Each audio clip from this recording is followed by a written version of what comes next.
আজ এই ভিডিওর মাধ্যমে আমরা কিভাবে বুলেট পয়েন্ট ইনসার্ট করতে হয় সেটাই শিখব। তো ভিডিওটা স্কিপ না করে এন্ড পর্যন্ত দেখুন। তো এখানে এই সিটের মধ্যে কিছু স্টেশনারি আইটেম আছে। আমাদের এই স্টেশনারি আইটেমগুলোর আগে বুলেট পয়েন্ট ইনসার্ট করতে হবে। তো চলুন সেটাই দেখি।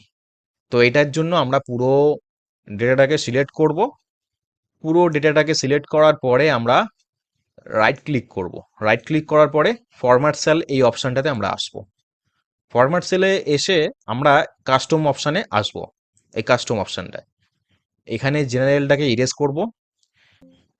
আমরা এবারে এখানে অল্ট এবং 7 একসাথে প্রেস করব। তো অল্ট এবং 7 একসাথে প্রেস করলে এরকম বুলেট পয়েন্ট ইনসার্ট হয়ে যাবে। স্পেস দিয়ে আমরা এখানে @ দেবো। এবারে আমরা ওকে করে দেবো। ওকে করার পরে দেখুন আমাদের এখানে স্টেশনারি আইটেমগুলো যে কটা আইটেম ছিল প্রত্যেকটা আইটেমের ফন্টে বুলেট পয়েন্ট ইনসার্ট হয়ে গেছে। তো আমরা আরেকটা উপায়ের মাধ্যমেও বুলেট পয়েন্ট ইনসার্ট করতে পারি। তো চলুন সেটাও দেখি। = CHAR ক্যারেক্টার ব্র্যাকেট ওপেন করব। আমরা এখানে টাইপ করব 149 ব্র্যাকেট ক্লোজ করে এন্টার করব। দেখুন এখানে বুলেট পয়েন্ট ইনসার্ট হয়ে গেছে। আমরা এটাকে কপি করব। কপি করে আমরা এটাকে ভ্যালুতে পেস্ট করব। ভ্যালুতে পেস্ট করলাম।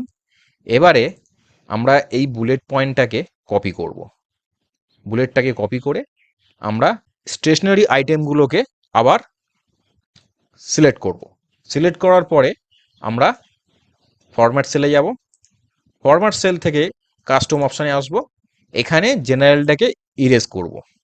জেনারেলটাকে ইরেজ করে Ctrl+V দিয়ে আমরা বুলেট পয়েন্টটাকে পেস্ট করে নেব। তারপরে আমরা @ দিয়ে ওকে করে দেবো। ওকে করে দেওয়ার পরে দেখুন আমাদের বুলেট পয়েন্ট প্রত্যেকটা স্টেশনারি আইটেমের ফন্টে বুলেট পয়েন্ট ইনসার্ট হয়ে গেছে। তো ভিডিওটা যদি ভালো লাগে থাকে অবশ্যই লাইক, কমেন্ট এবং শেয়ার করবেন। আর প্লিজ সাবস্ক্রাইব করবেন এই ধরনের আরও ইনফরমেটিভ ভিডিও পাওয়ার জন্য। থ্যাংক ইউ বন্ধুরা।